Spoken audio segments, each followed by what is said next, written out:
नमस्कार साथियों, हिंदी साहित्यशाला के यूट्यूब चैनल पर आपका स्वागत है। हम लोग यस टेट के प्रश्नोत्तरी को हल कर रहे थे। यस टेट यानी TGT के पेपर को प्रश्नों को हल कर रहे थे, जो एक क्लास हो चुकी थी। आज उसी की दूसरी क्लास है। कल वाली क्लास में हम लोगों ने 100 प्रश्न को हल किए थे। आज दूसरी क्लास में भी 100 प्रश्नों को हल करेंगे। तो आइए शुरू करते हैं। आज का पहला प्रश्न क्या है। तो पहला प्रश्न है, जो पत्र अपने विभाग, व्यक्तियों एवं शाखाओं को भेजा जाता है उसे क्या कहते हैं। तो उसे क्या कहते हैं, तो परिपत्र कहा जाता है। क्या कहा जाता है, परिपत्र। परिपत्र का हिंदी में मतलब है कि आधिकारिक पत्र, जो विशिष्ट या संबंध पदाधिकारियों, सदस्यों आदि को सूचना भेजा जाता है। तो राइट आंसर सी होगा। दूसरा प्रश्न है, निम्नलिखित प्रश्न में दिए गए अंग्रेजी शब्द का हिंदी परिभाषित शब्द लिखिए। यानी जो इंग्लिश में शब्द दिया गया, इसका हिंदी में क्या अर्थ होगा बताना है। तो इंग्लिश में लिखा है मेमोरेंडम। मेमोरेंडम का हिंदी में क्या नाम होगा, तो इसका राइट आंसर बी यानी ज्ञापन। तो राइट आंसर बी होगा।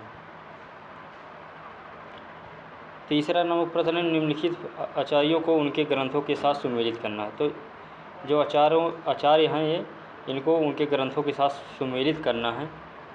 तो इसका एक अभिनव गुप्त का ध्वन्यालोक रचना है, और राजशेखर का काव्य मीमांसा रचना है, और महिम भट्ट की रचना व्यक्ति विवेक है, और भोजराज की रचना सरस्वती कंठाभरण है। तो इसका राइट आंसर क्या होगा, इसका राइट आंसर होगा सी यानी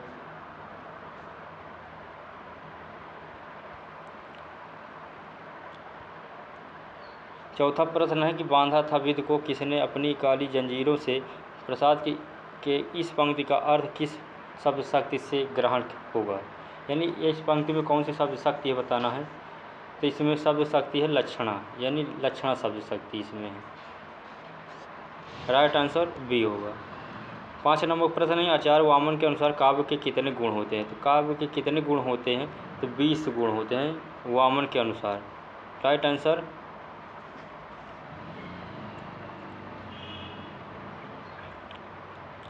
20 होते हैं वामन के अनुसार काव्य गुणों की संख्या, जिसमें 10 होते हैं शब्द गुण और 10 होते हैं अर्थ गुण।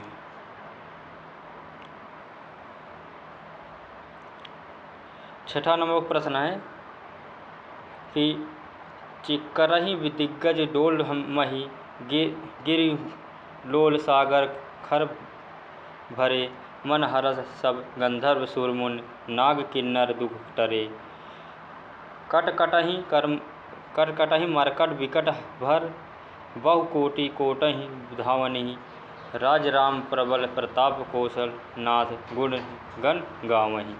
उपरोक्त पंक्ति में कौन सा काव्य गुण है बताना है। तो इसका राइट आंसर होगा बी यानी ओज गुण है। राइट आंसर बी होगा। 7 नंबर प्रश्न है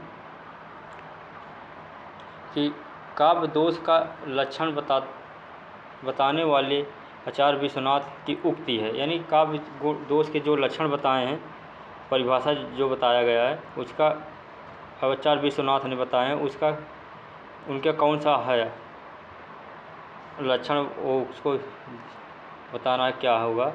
तो इसका राइट आंसर बी होगा, यानी रासव कर्षण का दोषा। तो यह काव्य दोष के लक्षण बताएं Vishwanath ji. Right answer B होगा। 8 नंबर प्रश्न है कि किस शब्द शक्ति की प्रतीति सबसे पहले हुआ करती है। तो किस शब्द की प्रतीति सबसे पहले होती है, तो राइट आंसर होगा सी यानी अभिधा। अभिधा व्यंजना फिर लक्षणा, इस तरह इन लोग का इसका सीरियल है। और 9 नंबर प्रश्न है, महेंद्र तुंग श्रृंग से प्रबुद्ध बुद्ध शुद्ध भारती स्वयं प्रभा सुसज्जता लला स्वतंत्रता पुकारती।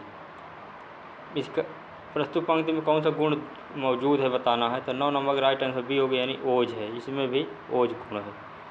10 नंबर का प्रश्न है कि जिहि सुमिरहि सिद्धि होय गणनायक कविवर बदन, करऊँ अनुग्रह सोय, बुद्धि राशि शुभ गुण सदन। उपरोक्त पंक्ति में कौन सा छंद है बताना है। तो इसमें कौन सा छंद है, इसमें सोरठा छंद है। दोहा को उल्टा सोरठा होता है। तो इसमें पहले और तीसरे चरण 13-13 मात्राएँ, सॉरी हाँ 11-11 मात्राएँ और दूसरे और चौथे चरण में 11-11 मात्राएँ होती हैं। तो राइट आंसर बी होगा। 11 नंबर प्रश्न है घनाक्षरी छंद है। घनाक्षरी छंद क्या है बताना है। तो यह एक वर्णिक छंद है। 12 नंबर प्रश्न है निम्नलिखित में से गीतिका छंद का उदाहरण कौन सा है बताना है। तो गीतिका छंद का उदाहरण कौन सा है बताना है। तो इसमें सी ऑप्शन सही होगा। हे प्रभु नंदन दाता ज्ञान हमको दीजिए, इसमें गीतिका छंद है, यह एक गीत है। 13 नंबर प्रश्न है कि किस छंद के प्रत्येक चरण में 24 मात्राएँ और 11 और 13 मात्राओं पर यति होता है। तो इसका राइट आंसर होगा ए यानी रोला छंद।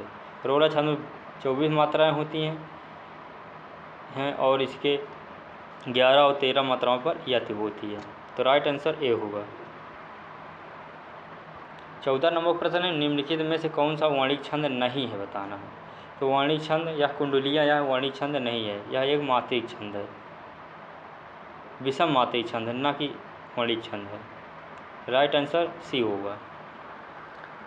15 नंबर प्रश्न है प्रबल जो तुम में पुरुषार्थ हो, सुलभ कौन तुम्हें न पदार्थ हो, प्रगति के पथ में विचारो उठो, भुवन में सुख शांति भरो उठो।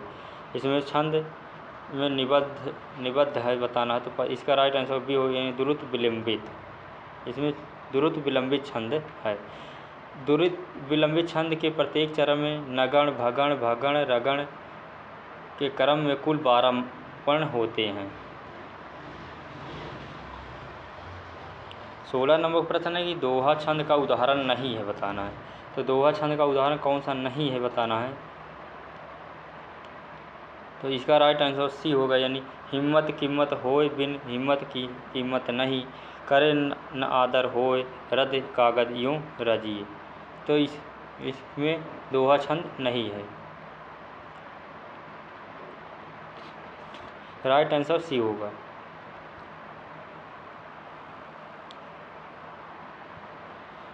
17 नंबर का प्रश्न है कि दिवसा अवसान का समीप था, गगन था कुछ लोहित हो चला, तरु शिखा पर थी अब राजती, कमलनी कुल वल्लभ की प्रभा। इस पंक्ति में छंद कौन सा है बताना है। तो इसका राइट आंसर होगा बी यानी द्रुत विलंबित छंद है। द्रुत विलंबित का दूसरा नाम है सुंदरी, यानी इसमें 12 वर्ण होते हैं क्रमशः, जैसे नगण भगण भगण और रगण। 18 नंबर प्रश्न है कि निम्नलिखित में से रस संप्रदाय का आचार्य किसे माना जाता है। तो रस संप्रदाय का आचार्य विश्वनाथ जी को माना जाता है। तो राइट आंसर डी होगा। 19 नंबर प्रश्न है सूची के साथ सुमेलित कीजिए। तो कौन सा रस का और उसका स्थायी भाव किसका होगा, इसको मिलान करना है। तो अद्भुत रस का स्थायी भाव विस्मय होता है और वीर रस का उत्साह होता है, रौद्र का क्रोध होता है और करुण का शोक होता है। तो इसका राइट आंसर क्या होगा। इसका राइट आंसर होगा सी।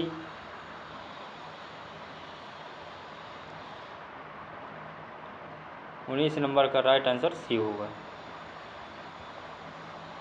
20 नंबर प्रश्न है कि अतिरिक्त बोले वचन कठोरा, कहूँ जड़ जन्म धनुष कै तोरा, वेग दिखाऊँ मूढ़ न ताप जानू, आजू लटाऊँ मही जहाँ लगी तब राजू।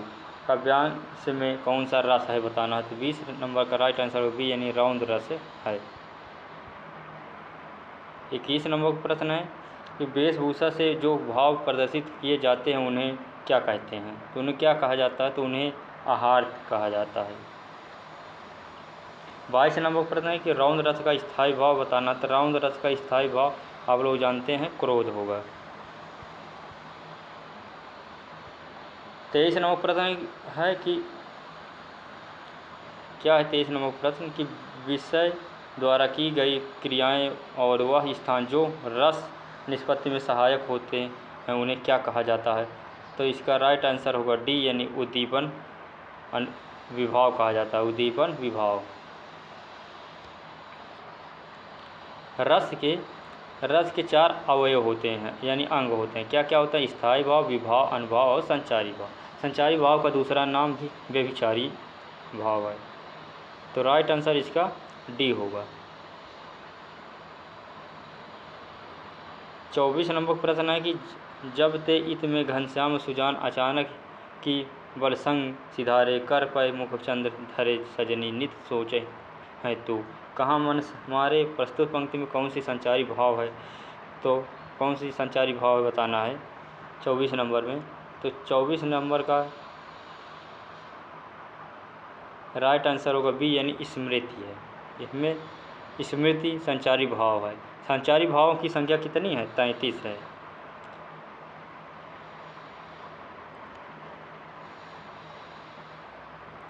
पच्चीस नंबर प्रश्न है निम्नलिखित विकल्पों से संदेहवाचक वाक्य का सही विकल्प चुनिए। तो संदेहवाचक शब्द का सही विकल्प क्या होगा? तो इसका राइट आंसर सी होगा यानी क्या उसने काम कर लिया होगा। इसमें संदेह है कि क्या उसने काम कर लिया होगा कि नहीं।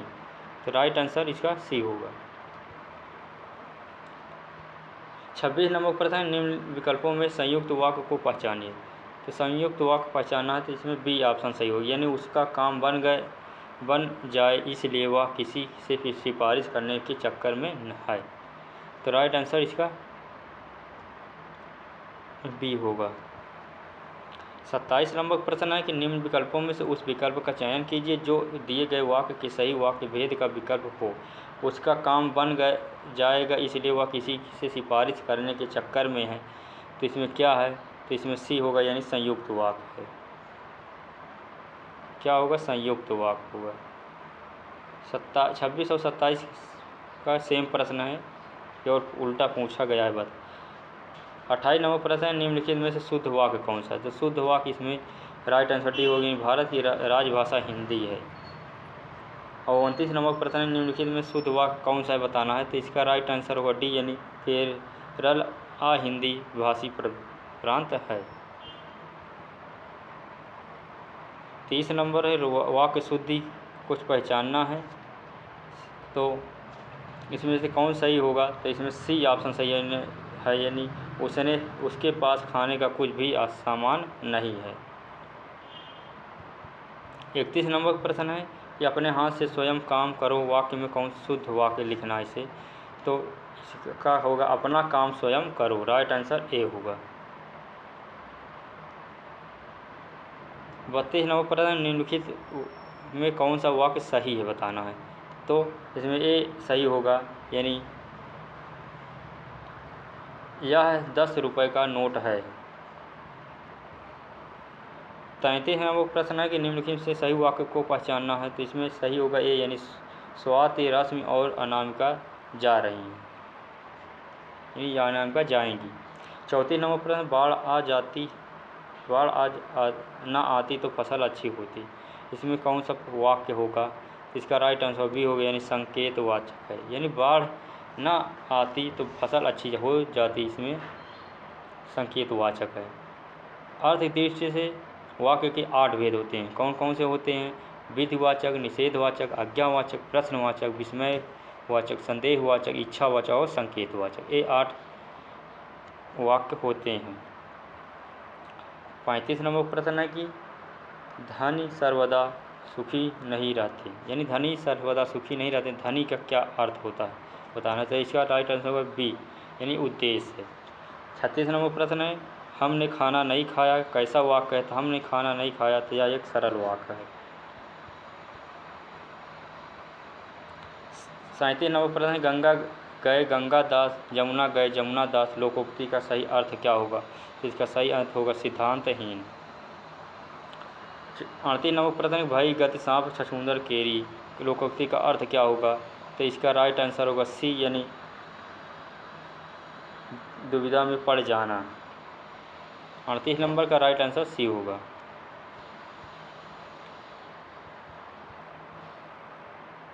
39 नंबर प्रश्न है कि अपना काम मुँह लेकर जाना, यानी अपना सा मुँह लेकर जाना मुहावरे का अर्थ क्या होगा? तो इसका राइट आंसर सी यानी लज्जित हो जाना।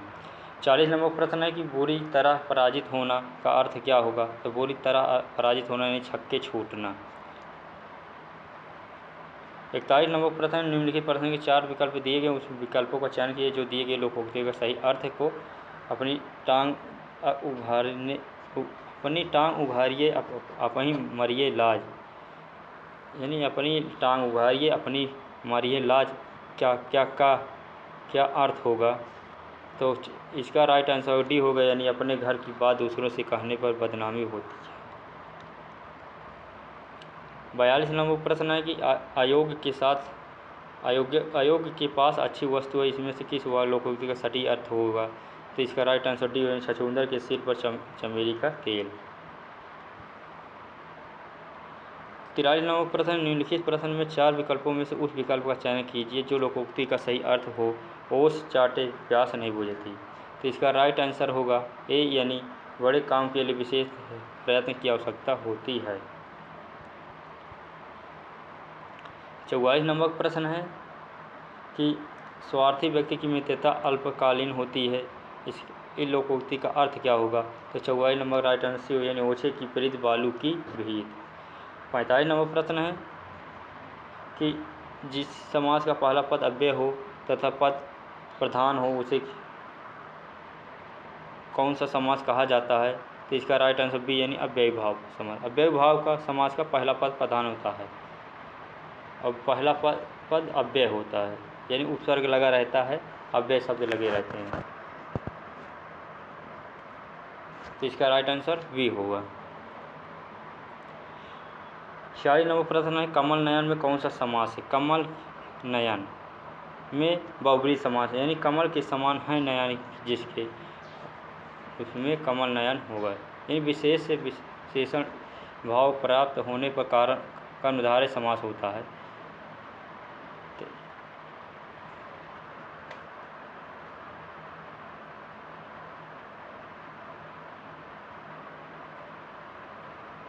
यहाँ पर कर्मधारय समास भी हो सकता है जहाँ पर विशेषण विशेषता बताई जाए, लेकिन यहाँ पर तीसरा पद प्रधान यानी अन्य पद प्रधान हुआ है, यानी कमलवत नेत्र हैं जिसके, अर्थात भगवान राम के, तो यहाँ पर बहुब्रीहि समास होगा।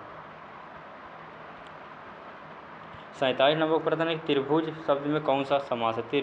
त्रिभुज यानी संख्यावाची शब्द क्या है? इसका संख्यावाची यानी द्विगु समास। 48 नंबर प्रश्न यथाक्रम में समास कौन सा है? तो इसमें होगा बहुब्रीहि यानी अव्ययीभाव समास। राइट आंसर 48 का बी होगा। 49 नंबर प्रश्न है कि जेब कतरा में कौन सा समास है बताना है? तो इसका राइट आंसर होगा डी यानी कर्म तत्पुरुष समास। 50 नंबर का प्रश्न है निम्न विकल्पों में से उस विकल्प का चयन कीजिए जो दिए गए समास पद के सही अधिकरण कारक तत्पुरुष समास का विकल्प हुआ, यानी नगर निवास, नगर में निवास। यानी 50 नंबर का राइट आंसर होगा डी। आज की प्रश्नोत्तरी यहीं पर अब समाप्त करते हैं, इसकी आगे कल हम फिर से प्रश्न को हल करेंगे। तब तक के लिए नमस्कार, जय हिंद।